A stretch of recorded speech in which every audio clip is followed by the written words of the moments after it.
मैंने बोल तो दिया यार, मोदी जी ने जो किया है वो कोई नहीं करेगा। और मोदी ने सब कुछ किया, क्या कर दिया बताइए। क्या नहीं किया। इंटरनेशनल लेवल पे जिस लेवल पे लेके गए वो काबिले तारीफ है। आपने कल रात का पुतिन का स्टेटमेंट सुना? बोले दुनिया में सिर्फ एक ऐसा लीडर है जो न किसी की धमकी सुनता है, न किसी के प्रेशर में आता है। जो कहना है, जो करना है, वो अपने देश के हित में जो होता है जनता के लिए, वो उसने करके दिखाया।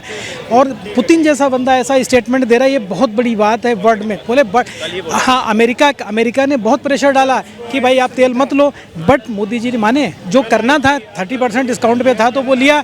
आगे जब देखा उन्होंने डिस्काउंट कम दे रहा है तो बाकी कंट्रीज़ की तरफ देखने लगे, हर किसी से रिलेशन भी नहीं बिगाड़े। आज की डेट में जो वर्ल्ड क्लास डिप्लोमेसी है ना, वो अमेरिका को भी बैलेंस करके चल रहा है मोदी जी, और रूस को भी, और इधर चाइना को भी बैलेंस करके चल रहे हैं ना। ये बहुत बड़ी बात है, बहुत बड़ी बात है। तो 2024 में मोदी के आसपास कोई है ही नहीं, तो आप कैसे? अंतर्राष्ट्रीय संबंध में ठीक है, अंतर्राष्ट्रीय संबंध पे ठीक है, पर और अर्थव्यवस्था होगी, बेरोजगारी हो गया, महंगाई होगी। देखो, बेरोजगारी तो कोई भी आ जाए, कहता कितना भी रहे, आप ऐसे समझो हर कोई टेक्निकली स्ट्रांग होना चाहता है। जब भैया आप टेक्निकली स्ट्रांग होगे, जॉब कट होंगी और प्रोडक्शन नीचे से हो रहा है, तो प्रोडक्शन पे कंट्रोल करना चाहिए। मेरा मतलब है जनसंख्या पे कंट्रोल करना चाहिए।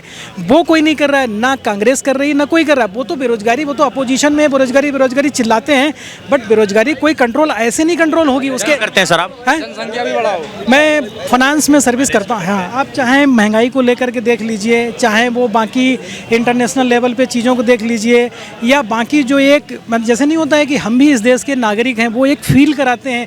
अगर आप कहीं भी बाहर कंट्री में जाएं तो लोग कहते हैं, जैसे हमारे ऑफिस से हम लोग भी जाते हैं सिंगापुर वगैरह, कहते हैं यार हमारे यहाँ भी वैसा अगर प्राइम मिनिस्टर आ जाए तो देश की कंडीशन बदल जाएगी।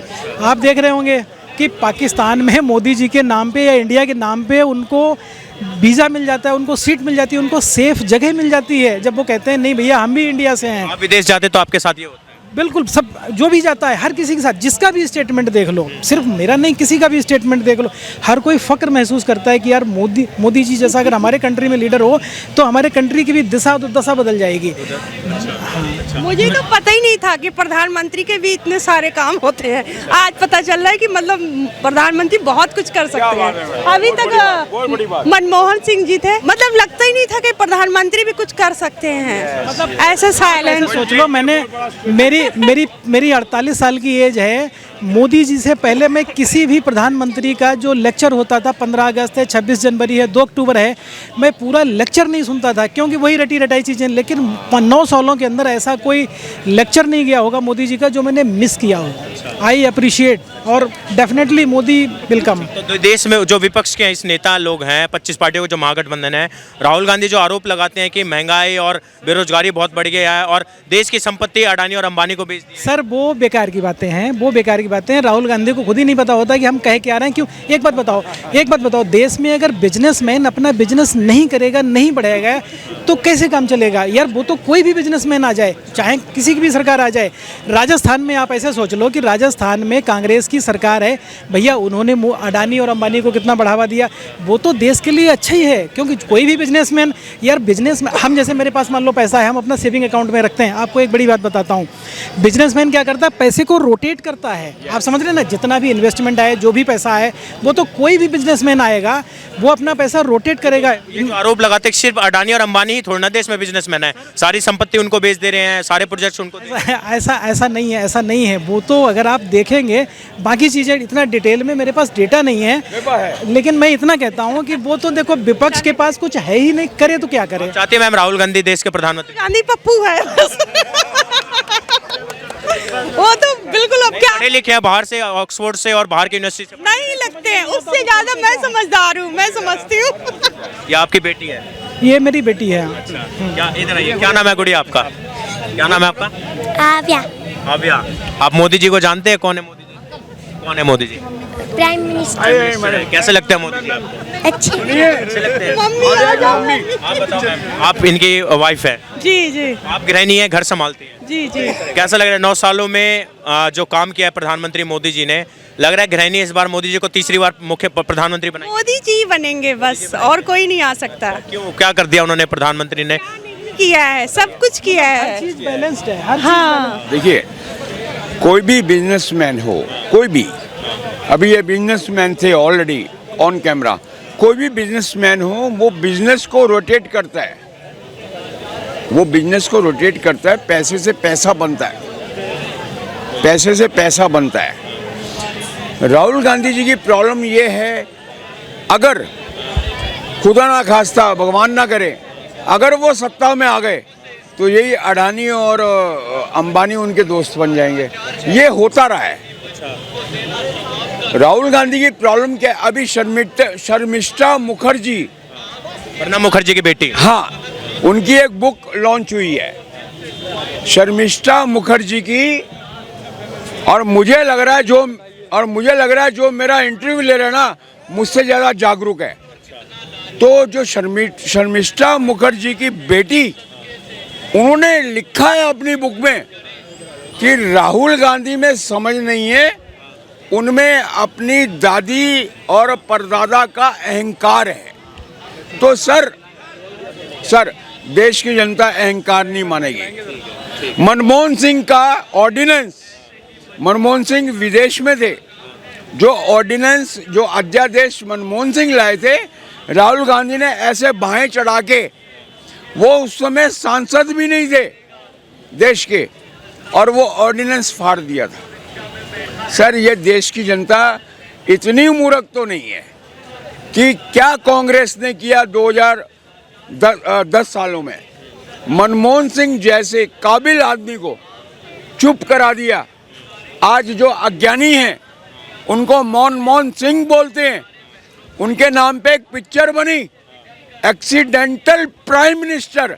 तो एक्सीडेंटल क्यों, वो क्यों पास हुआ? तो सर ये कांग्रेस की नीति है। वो चमचों, चाटुकारों और वफादार जो हैं कांग्रेस के, वो कांग्रेस में टिकेंगे। अहमद पटेल थे एक बहुत बड़े, निकल गए। गुलाम नबी आज़ाद, इतने बड़े कांग्रेस लीडर, और जो सच्चाई उन्होंने बयान की है राहुल गांधी के बारे में, वो सच्चाई छुप नहीं सकती सर।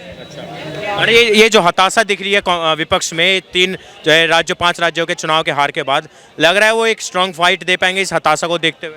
सर अभी तो इनका 6 तारीख को एक मीटिंग होनी थी, वो मीटिंग पोस्टपोन्ड हो गई। तो ये गठबंधन कहाँ है विपक्ष का? आज 8 तारीख है, परसों इनकी मीटिंग होनी थी खड़गे के घर पे, वो मीटिंग क्यों नहीं हुई? क्योंकि एक ही पप्पू काफी था बर्बाद गुलिस्ता करने को। अब 28 पप्पू बैठे हैं, अंजाम गुलिस्ता क्या होगा? अकबर इलाहाबादी के शेर को मैंने मरोड़ दिया, उनसे माफी मांगता हूँ। हाई कोर्ट के जज थे अकबर इलाहाबादी, देश आज़ाद होने से पहले, उनके शेर को मैंने तोड़ मरोड़ करके बोला है। सर जहाँ तक गठबंधनों का सवाल है, दोनों गठबंधनों में ये फ़र्क है, एक गठबंधन एनडीए के पास एक अच्छी लीडरशिप है और उनके पास जो है लीडरशिप की कमी है। राहुल गांधी और इतने अच्छे नेता है विपक्ष में, नीतीश कुमार है, केजरीवाल जी हैं, ममता बनर्जी। नहीं वो सब तो है ना, लेकिन आज की डेट में जो लीडरशिप मोदी जी के पास है, वो लीडरशिप अभी आपको कहीं नहीं दिखाई देगी। और लीडरशिप की इतिहास गवाह है या कोई भी घटना गवाह है, जिसके पास लीडरशिप की कमी रहती है, अच्छी लीडरशिप की कमी रहती है, वो हमेशा जो है पिछड़ता है। और ये जो नया गठबंधन बना है इंडिया गठबंधन, ये आने वाले टाइम में समय के साथ बिखर जाएगा।